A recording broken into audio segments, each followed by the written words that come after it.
पति ब्रह्मचारी।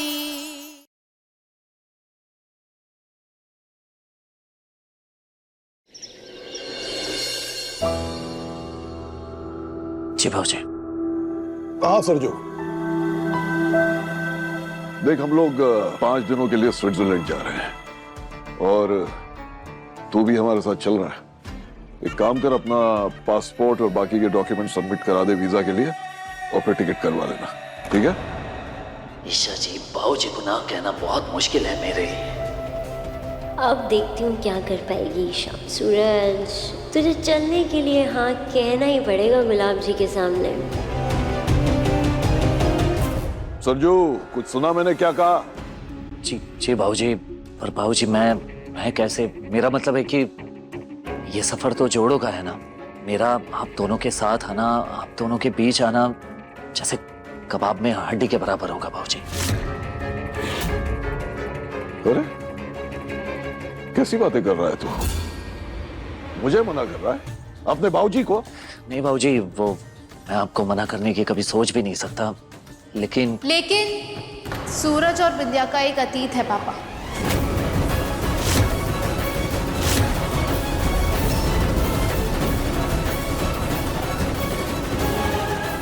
एक वक्त था जब विद्या सूरज की दुल्हन बनने वाली थी।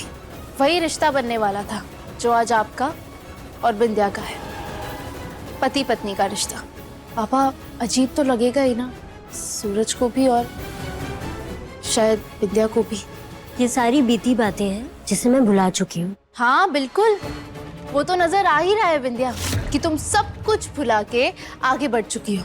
गुलाब हवेली की ठकुराइन बन चुकी हो और मेरे पापा की पत्नी भी, जिनका पूरे शहर में डंका बजता है।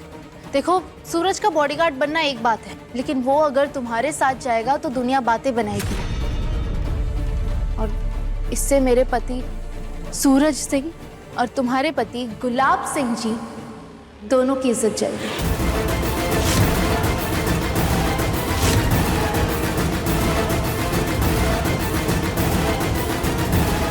ठीक है सूरज, तू यहीं रहेगा। जी भाऊजी।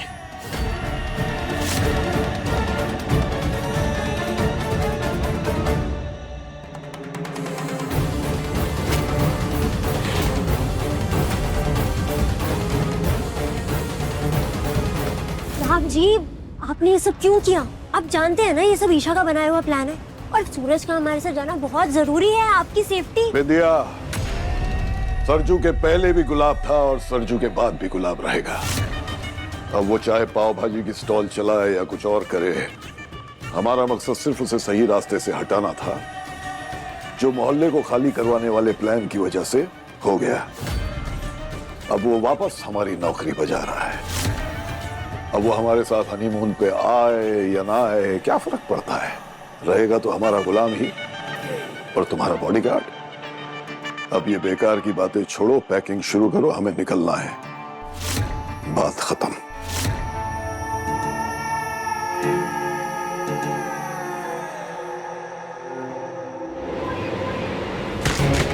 ईशा! तूने घायल नागिन को छेड़ा है। तुझे क्या लगा तूने सूरज को रोक लिया? अब देख, तेरी आंखों के सामने से मैं सूरज को लेकर जाऊंगी और उसका ब्रह्मचर्य व्रत भी तोड़वाऊंगी।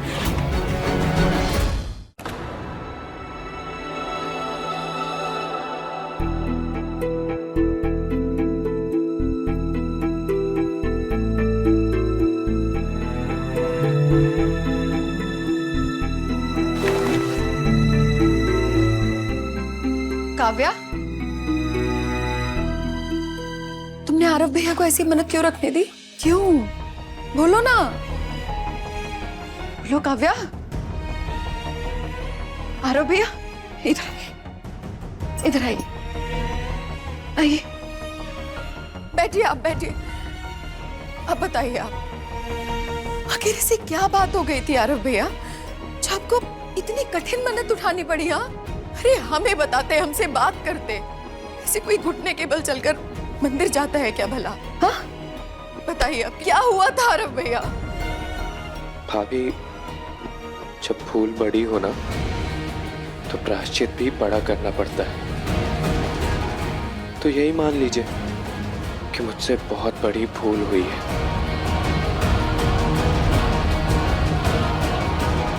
ठीक है, मैं आपके लिए जूस भिजवाती हूँ। काव्या,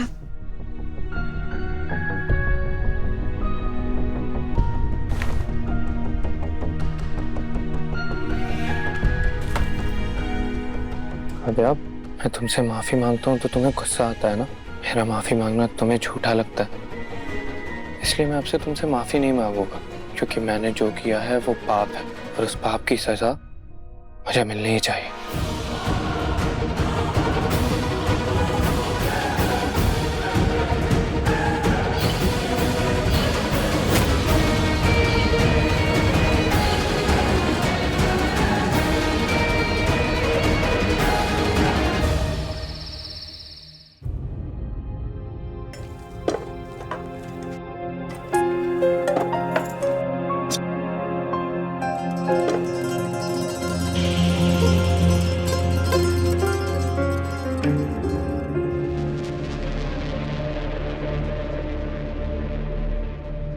ईशा जी सुबह से भड़के हैं। अगर उन्होंने मुझे इन बॉडीगार्ड के कपड़ों में फिर से देख लिया, पूरी रात ताने मारते रहेंगे।